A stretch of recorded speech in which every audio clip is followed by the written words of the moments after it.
Assalamualaikum warahmatullahi wabarakatuh. Salam sejahtera untuk kita semua. Kembali lagi bersama kami di kelompok 3. Kali ini kami akan menjelaskan tugas dari mata kuliah Bank dan Lembaga Keuangan lainnya, Prodi Manajemen Fakultas Ekonomi dan Bisnis Universitas Teknologi Surabaya. Kali ini kami akan menerangkan sedikit tentang mengidentifikasi mengenai jenis-jenis bank. Adapun di sini sebelum kita melakukan pembahasan awal, alangkah baiknya kita perkenalkan terlebih dahulu nama-nama kelompok kami. Di sini ada 5 orang. Yang pertama ada Muhammad Febri, kemudian ada Rafli Altaf, kemudian yang ketiga ada saya sendiri Rijal Fahmi, kemudian yang keempat ada Muhammad Yusril Iza, dan yang terakhir ada Willy Christian. Baik teman-teman, di sini ada pokok pembahasan, antara lain yaitu ada 4 poin yang akan kita bahas. Yaitu yang pertama ada pengertian bank, kemudian fungsi umum bank, kemudian yang ketiga ada fungsi khusus bank, dan jenis-jenis bank. Masuk ke pembahasan pertama yaitu pengertian bank. Apa sih teman-teman yang kalian ketahui tentang bank gitu? Bank adalah suatu lembaga keuangan intermediasi yang umumnya didirikan dengan kewenangan untuk menerima simpanan uang, meminjamkan uang, dan menerbitkan surat sanggup bayar. Sedangkan perbankan adalah segala sesuatu yang menyangkut tentang bank, mencangkup kelembagaan, kegiatan usaha, serta cara dan proses melaksanakan usahanya. Bank hanya mencakup aspek kelembagaannya. Dikutip dari Kompas, definisi bank adalah sebuah badan usaha yang memiliki kegiatan utama menghimpun dana masyarakat dalam bentuk simpanan. Definisi bank ini berdasarkan Undang-Undang RI Nomor 10 Tahun 1998 tentang perbankan. Dilansir dari Otoritas Jasa Keuangan atau OJK, bank didirikan dengan tujuan untuk meningkatkan taraf hidup masyarakat dengan seluruh kegiatan terkait perbankan yang dilakukannya. Selain itu, bank umumnya memiliki tujuan untuk membantu mempertumbuhkan ekonomi, meningkatkan kesejahteraan masyarakat, dan pemerataan pembangunan nasional. Oke, itulah teman-teman tentang poin pertama yaitu pengertian bank. Adapun materi selanjutnya akan dijelaskan oleh teman sekelompok kami. Kepadanya disilahkan. Fungsi umum bank.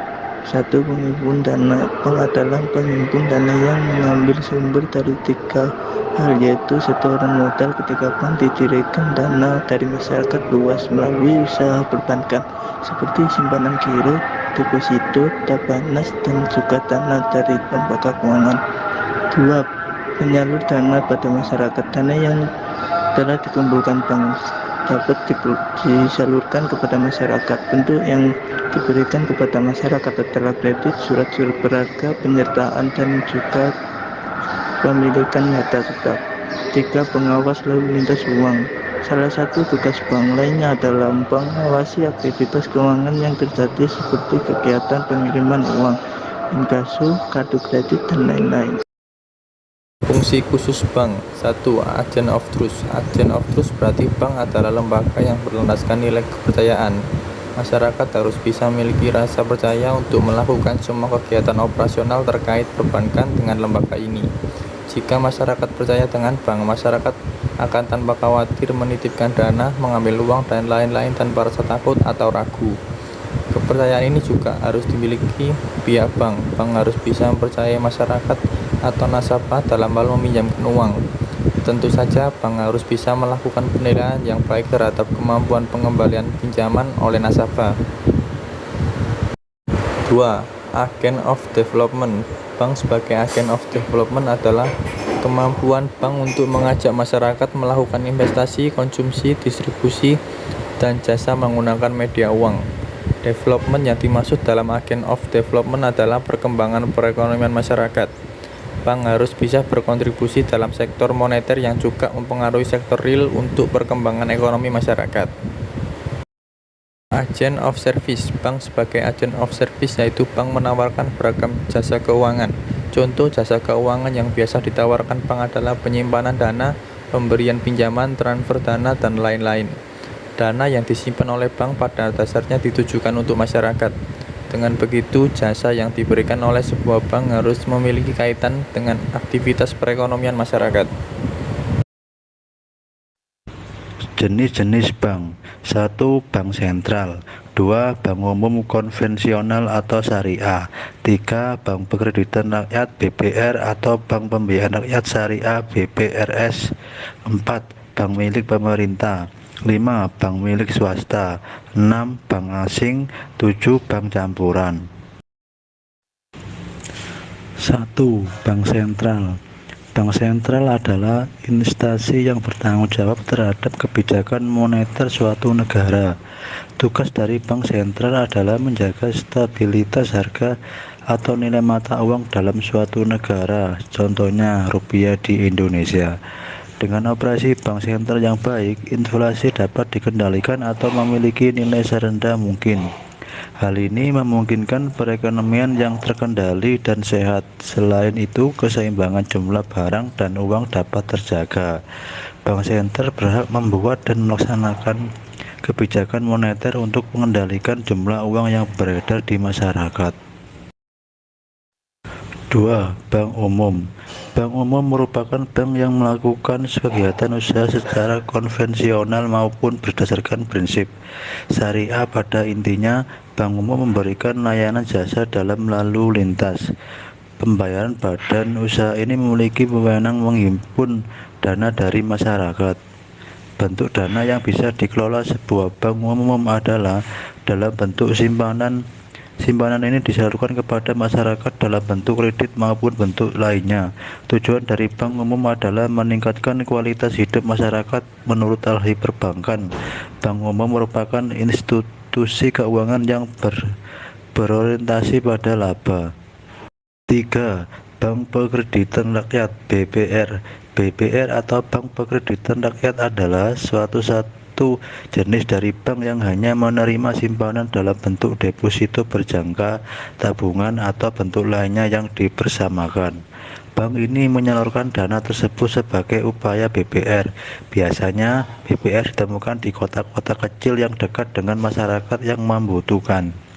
BPR biasanya dapat ditemukan dalam bentuk bank desa, lumbung desa, bank pegawai, bank pasar, lumbung, PT nagari, badan kredit desa, dan lembaga pekreditan desa. Yang nomor 4, bank milik pemerintah. Jenis bank selanjutnya adalah bank milik pemerintah. Di sini modal hingga akta pendiriannya dimiliki oleh pemerintah, sehingga keuntungan yang didapatkan bank juga menjadi milik pemerintah. Jenis bank ini memiliki dua macam, yaitu yang menjadi milik negara dan yang menjadi pemerintah daerah. Beberapa contoh bank milik pemerintah negara diantaranya seperti BNI, Bank Negara Indonesia, dan BTN, Bank Tabungan Negara. Sedangkan contoh bank milik pemerintah daerah adalah Bank BJB yang kepemilikannya dipegang oleh pemerintah Provinsi Jawa Barat dan Banten. Yang nomor 5, bank milik swasta. Selain bank milik pemerintah, jenis bank lain yang ada di Indonesia adalah bank milik swasta. Tidak seperti bank milik pemerintah, saham dari bank milik swasta dipegang oleh individu atau lembaga tertentu yang memiliki kewenangan yang memiliki kewarganegaraan di Indonesia. Beberapa contoh dari bank jenis ini seperti Bank Sentral Asia atau BCA, Bank Danamon, Bank Muamalat, dan sebagainya. Nomor 6 yaitu ada bank asing. Jenis bank selanjutnya yang ada di Indonesia adalah bank milik asing, di mana kepemilikannya dari bank ini dipegang oleh pihak asing atau luar negeri di Indonesia. Biasanya jenis bank yang terdapat di Indonesia ini merupakan cabang dari bank dari luar negeri. Bank ini pun bisa dikelola oleh swasta maupun pemerintah asing. Beberapa contoh dari bank asing seperti Standard Chartered Bank atau Bank of Tokyo dan sebagainya. Yang nomor 7, bank campuran. Jenis bank selanjutnya adalah bank milik campuran, di mana saham dari bank ini dipegang oleh pihak luar dan dalam negeri, sehingga pemilik saham dari bank campuran ini merupakan pihak asing dan pihak swasta nasional. Beberapa contoh dari bank campuran seperti Bank Wori Indonesia dan Bank ANZ Indonesia. Oke lah teman-teman, berikutlah presentasi dari kelompok 3. Apabila dalam kami menyampaikan kurang jelas, kurang memahamkan, kami mohon maaf yang sebesar-besarnya. Kami dari kelompok 3 mohon izin undur diri. Wassalamualaikum warahmatullahi wabarakatuh.